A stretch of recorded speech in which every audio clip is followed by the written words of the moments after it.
qui m'entend. Elle dort. Hein. Bien, bien, bien. Odette, Odette, Elle est bien là, tu parles, il fait frais. Eh ouais. Odette, vous voulez pas vous réveiller un peu? N'oubliez pas de respirer, hein?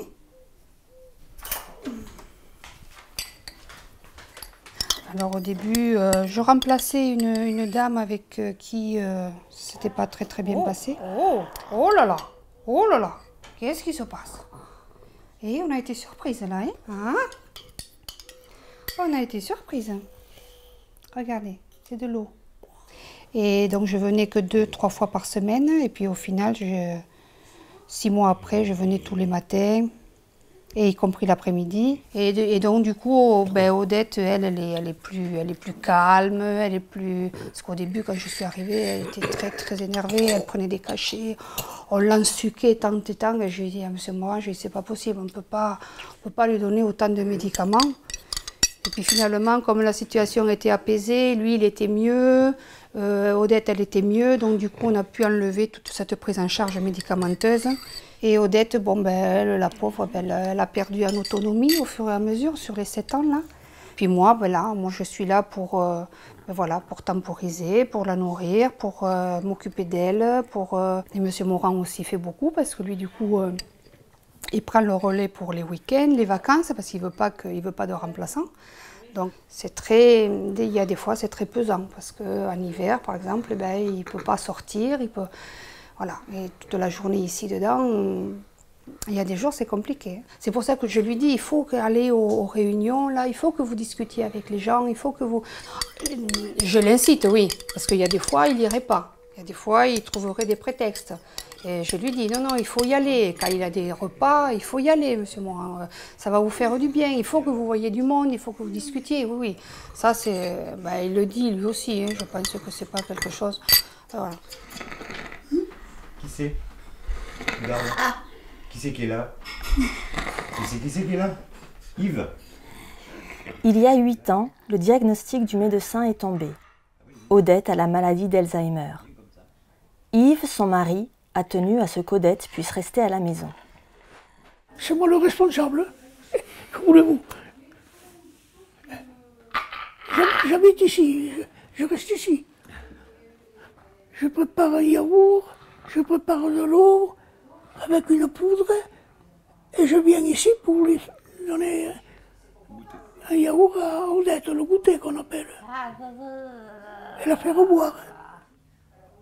Alors je dis, moi, je serai esclave, tant pis, mais c'est ma femme, après tout, que voulez-vous? Il faut bien que je m'en occupe.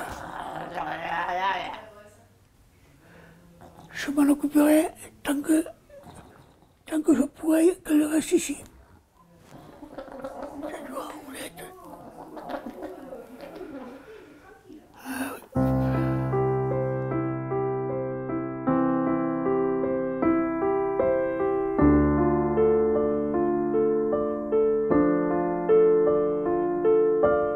J'ai été aidante naturelle d'un couple qui au départ étaient des amis il y a 30 ans et la vie s'est faite, j'ai glissé progressivement, sans m'en rendre compte d'ailleurs, dans le rôle d'aidante auprès d'eux. Pour moi c'était, quand je dis aidante, naturelle, pour moi c'était mes parents, je vais dire que c'était des parents de cœur.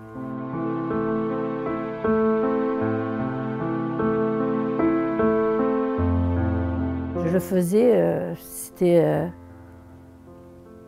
je ne vais pas dire que c'était inné, mais c'était, un, le respect, deux, c'était, ils le méritaient, quoi, voilà, ils le méritaient, ils étaient pleins d'amour, donc moi je leur ai rendu cet amour. Mes parents vivaient avec les grands-parents, donc après, on s'est occupé d'abord des grands-parents, et après, dans ma belle famille aussi, il y a toujours eu des papis ou des mamies qu'on a accompagnés, ça fait que les derniers souffles, on connaît un peu, voilà. Ma mère nous a toujours dit qu'elle était bien chez elle. Elle répète à longueur de journée, on est vraiment bien chez soi. nous avons compris que c'était la meilleure solution pour elle, parce qu'elle a toujours aimé son intérieur, sa maison, son lieu de vie. Donc, on est devenu aidants insensiblement par le fait qu'on a toujours vécu ensemble. On s'est mariés, on est resté avec eux dans la maison, on a élevé les enfants avec eux, et ils ont vieilli et insensiblement on s'est occupé d'eux et on est devenu aidants sans même s'en rendre compte. On est aidants de ma maman. De ma maman, Georgette, voilà, qui a 93 ans, qui a été une personne extrêmement dynamique, qui pétait la calamine, comme on dit, qui pétait le feu, jusqu'à 90 ans, puisqu'elle faisait partie du club de marche et qu'elle a fêté ses 90 ans avec son club de marche autour, et qu'à ce moment-là, elle n'avait pas des troubles encore énormes qui sont survenus juste après. Quand moi je me suis senti devenir presque un peu violent aussi, maltraitant, parce qu'elle refusait tout et bon, voilà, qu'on n'y arrivait plus, qu'on était dépassé, complètement dépassé. Donc on a été contraint de la mettre en EHPAD. Après, peut-être la chose importante à dire, c'est que c'est pas parce qu'une personne est en EHPAD qu'on finit d'être aidant. Ils s'appellent Gabriel, Annie, Denise, Bruno, Bernadette, Yves, Josette, Nicole et Raymond, et leur vie a basculé le jour où leur conjoint, leurs parents, leur ami a vu sa santé les trahir. Que les circonstances toutes différentes maintiennent les malades à domicile ou les placent en EHPAD, leur proche a endossé un rôle pour lequel le théâtre de la vie ne les avait pas préparés. Fils, amis, mari, ils sont également devenus aidants. Le mot aidant, est-ce que pour nous, est-ce qu'il est vraiment à sa place? Puisqu'on a vécu ensemble, puisqu'on vieillit ensemble, et puis on est là pour se soigner les uns les autres, hein, en fait. Voilà. Et les choses ont fait que, bon, par le biais des infirmières, on a connu le groupe, et on est venu, et on a entendu parler du mot les aidants, et on est devenu les aidants en faisant partie du groupe. Mais auparavant, on ne se rendait pas compte qu'on était des aidants, on faisait ce qu'il y avait à faire. Et donc ce que je voulais vous dire, c'est qu'on est sur la dernière ligne droite, là, avant notre spectacle, hein, puisqu'on a arrêté 2 dates au mois de décembre. Donc des scénettes que vous commencez maintenant quand même un petit peu à connaître, à vous approprier. Et puis on adapte. Depuis effectivement 2015, nous réfléchissons, quand je dis nous, c'est un ensemble de partenaires du secteur sanitaire et social, à comment aider et soutenir des aidants familiaux qui, pour certains, s'épuisent en aidant leurs proches. Donc, de là est partie l'idée d'essayer de leur faire prendre du recul sur leur vécu en leur proposant un spectacle intitulé « À m'aider, viens m'aider », fait par des comédiens qui gersois, qui jouent des scénettes de vie quotidienne entre aidants et personnes aidées. Donc, le 6 octobre 2015, notre projet on peut dire, démarre là, avec donc ce spectacle qui a été montré à une centaine de personnes à la ferme de la culture à Tougette. Suite à cela, a été proposé donc aux aidants qui étaient venus un groupe de paroles, co-animé par un travailleur social et un psychologue. Donc un projet est né intitulé « Pause café des aidants ». Donc, au cours de l'année 2016, un groupe de paroles s'est réuni mensuellement au restaurant d'insertion Le Comptoir des Colibris à Cologne. Nous avons délibérément choisi ce lieu, hein, ce n'est pas un lieu choisi au hasard.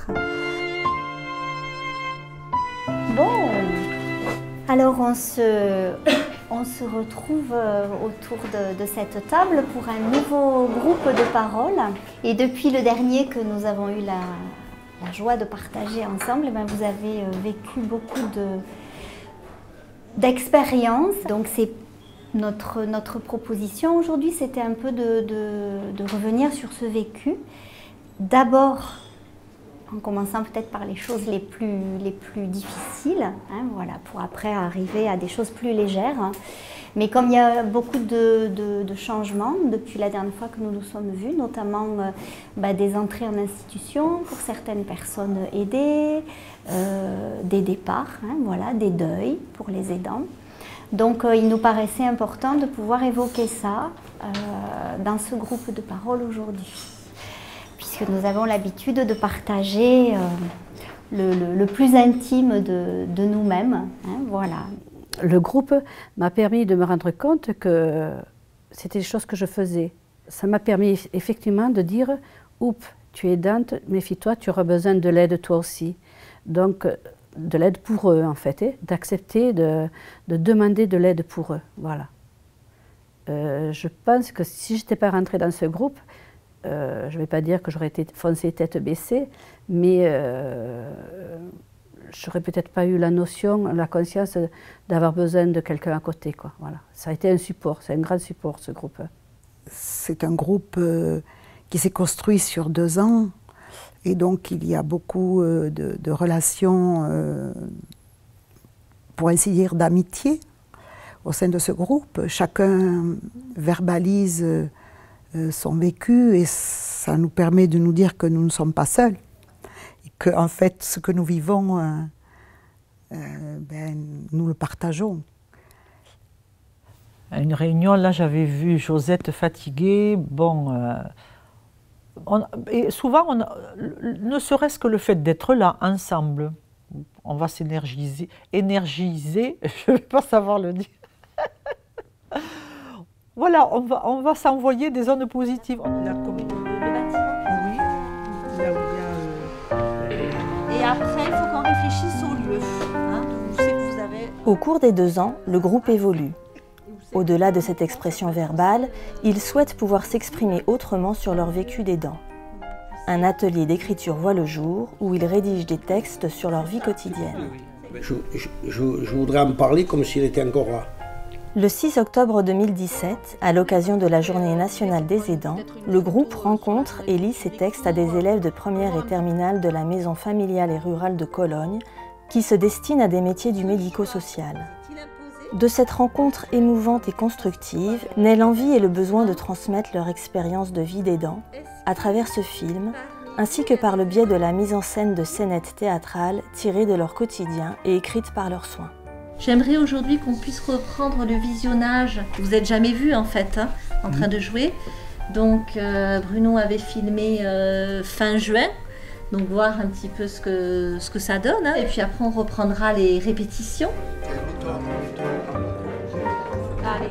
Toutes les petites réunions qu'on faisait tous les 15 jours, c'était une bouffée d'air comme ça, un moment de liberté où on oubliait les charges entre guillemets, voilà, où on était, nous, on s'occupait de nous aussi, quelque part. L'atelier d'écriture nous a beaucoup aidés. Je sais que Raymond, par exemple, et Yves se sont découverts un petit peu, ils se sont lâchés, là, j'ai l'impression, ça leur a fait du bien. Raymond! Qu'est-ce qu'il y a? Qui a une couette? Qu'avez-vous? La lampe, là, elle ne marche pas. On apprécie beaucoup le groupe. Ça nous donne une occasion de pouvoir sortir tous les deux, déjà. Ce qui est très important. On bavarde avec pas mal de gens, des gens qui sont comme nous, qui ont des personnes à charge. Si on a quelque chose à demander, on a des assistantes sociales qui sont extraordinaires. Et heureusement qu'on a des gens qui comprennent la situation des gens. Vous voyez, on est passé par des moments d'écriture de ceci, de cela. Et j'étais pas capable.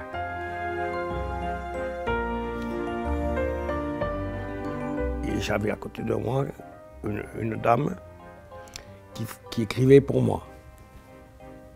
Et ça, c'est merveilleux. Ça prouve que dans ce groupe, on est bien accepté. Voilà, je sais pas, il faut... Raymond, il faut le traduire parce qu'il y en a beaucoup, il y en a beaucoup qui ne comprendront pas. C'est un réel plaisir de jouer avec ces personnes qui n'ont jamais fait de théâtre. Moi qui fais du théâtre depuis 30 ans, là, je me régale parce que c'est vraiment quelque chose de spontané. Il a fallu faire des efforts. Non, ne prenez pas la feuille, on joue comme ça, de façon spontanée, de façon improvisée.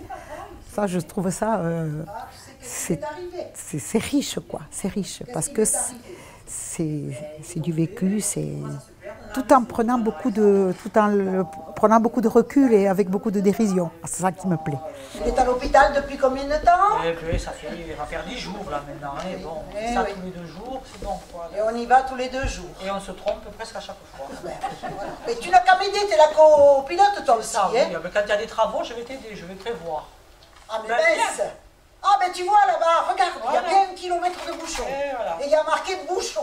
Le groupe d'aidants, au début, c'était le groupe de parole. Donc c'est vrai que Georgette était encore avec nous. Et on venait chacun notre tour, puisque on ne pouvait pas la laisser seule.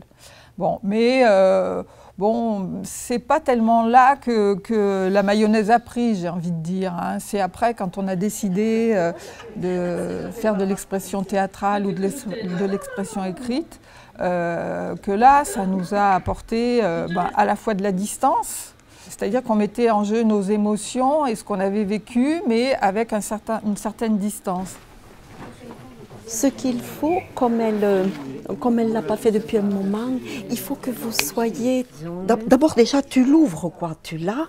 Ah oui, c'est ça. Peut-être qu'il y a longtemps que tu n'en as pas mis. Et peut-être que tu viens de le retrouver, on ne sait pas. Peut-être tu vas farfouiller aussi, ne pas trouver directement la chose. Parce que c'est pas vrai. Si, mais si, c'est bien.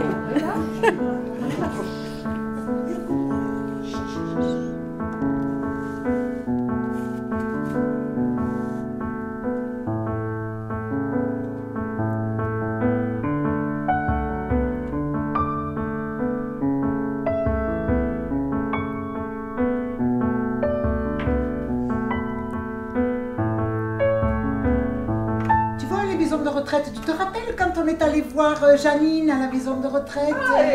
Oui, tu t'en souviens là. Mais non, tu te rappelles quand on était allé voir le goûter? C'était pas mal, non? Moi aussi, je préfère venir te voir ici, mais peut-être que ce serait bien. La décision de la faire entrer en EHPAD, c'est pas simple. Hein. C'est un sentiment qui est à la fois qui est très compliqué parce que c'est à la fois un soulagement parce qu'on se dit ouf, ça y est, on va pouvoir respirer. Et puis en même temps, il y a une culpabilité massive, quoi. De prendre la décision en sachant pertinemment qu'il n'y aura pas de retour, que donc je lui faisais perdre tout ce qu'elle avait aimé toute sa vie. J'allais dire son jardin, son intérieur, sa chatte, tout ça. On ne peut pas travailler de manière distanciée avec des très proches. Ben oui. C'est ça, la complexité. Et qu'il y a des tas de choses qui se rejouent. C'est-à-dire il y a comme une espèce de révolution copernicienne, là. C'est-à-dire c'est pas le soleil qui tourne autour de la Terre, non, c'est tout d'un coup, on apprend qu'on devient le parent de ses parents. Et ça, c'est très très compliqué. Quand il a fallu mettre nue ma mère qui s'était souillée, la laver, la voir nue, pour moi c'était impossible, quoi. Mardi, j'ai pris le rendez-vous mardi, voilà. Une consultation, d'accord? Je t'accompagnerai si tu veux. J'espère bien. Ça m'a permis, au moment du décès déjà, j'ai senti une famille derrière. Des gens qui, on était entourés, j'étais entourée de gens qui comprenaient cette situation. Je vais dire qu'ils m'ont aidé à faire le deuil, parce que ça a été un peu dur. Et c'est surtout que je pense qu'après le rôle d'aidant, quand on a tenu ce rôle d'aidant, on se retrouve sans rien à un moment donné. C'est qu'est-ce qu'on va faire aujourd'hui de notre journée? Tiens, aujourd'hui j'aurais fait ça avec elle. Voilà, c'est tout un rythme à reprendre. Et tant chez eux, tant dans la famille qu'on aide, que tant dans notre propre famille. Il faut réorganiser tout, je vais dire. Donc ça m'a aidé de rester dans ce groupe, parce que j'ai entendu comment faire. Voilà. Les petits mots m'ont servi pour... Et ces petits mots, j'essaie de les redonner quand je discute avec d'autres personnes qui sont dans le même besoin que moi. La difficulté quand même pour les aidants, c'est de franchir le pas du collectif. On les rencontre individuellement, mais de là à venir un groupe et à s'exposer auprès d'autres, il y a tout un pas à franchir. Et donc, effectivement, on espère et on va travailler dans ce sens-là avec les aidants, c'est-à-dire qu'ils puissent nous aider à construire d'autres groupes, à essaimer d'autres groupes d'aidants. Oui, parce que l'idée au niveau, en tous les cas, de la méthodologie MSA et suivie par les partenaires, c'est de travailler avec les aidants et avec leur envie et leur demande. Donc en fait, ça ne peut pas être une action qui va être pérenne sur des années, puisqu'elle évolue au fur et à mesure avec vraiment une co-construction. Et là, l'idée, c'est du prochain comité de pilotage, là, justement, fin octobre, c'est de travailler sur comment utiliser cet outil, hein, le documentaire, pour que les aidants puissent s'en saisir et transmettre leur vécu d'une autre manière. Alors ça peut être, ils peuvent se monter en association.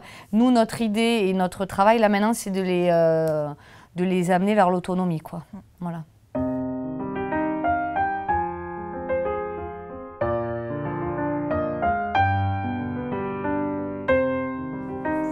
C'est bon, on le laisse comme ça? Envoyer les couleurs alors. On pourrait aller ailleurs ou participer avec d'autres. Oui, moi je suis partant pour... nous sommes partants pour agrandir le groupe, pour voir d'autres gens qui ont une autre situation, qui vivent aujourd'hui la même situation que nous avons vécue, et leur parler de nous, tout simplement. Comment ça nous est tombé sur la tête. Je sais pas, moi j'ai des... comme ça vient top. J'espère leur donner, j'espère transmettre, puisque c'est le but aussi de notre aventure, c'est de transmettre, donc j'espère que j'arrive à donner, à partager mon expérience et à ouvrir les gens vers d'autres ouvertures aussi, vers d'autres horizons, qu'ils ne restent pas seuls, qu'ils sachent qu'il y a des portes, quoi. Il faut frapper aux portes et il y a des écoutes aussi. Il y a de l'écoute. Moi, aujourd'hui, je m'estime en formation professionnelle accélérée. Un peu comme si je continuais de finir, à 60 et quelques ballets passés, mes humanités, comme on disait autrefois. Tu sais, où on faisait ces humanités. C'est vraiment, à travers ma mère, certes, mais le groupe aussi, c'est quelque part aller plus loin dans l'entrevoiement, je dirais ça comme ça, de notre finitude, de qu'est-ce que c'est la vie, d'accepter, de l'acceptation du changement qui s'opère au cours du temps chez chacun. Comme aurait dit Malraux, pour moi c'est la condition humaine que je suis en train de finir de visiter. C'est un voyage qui est loin d'être touristique, mais qui est épais.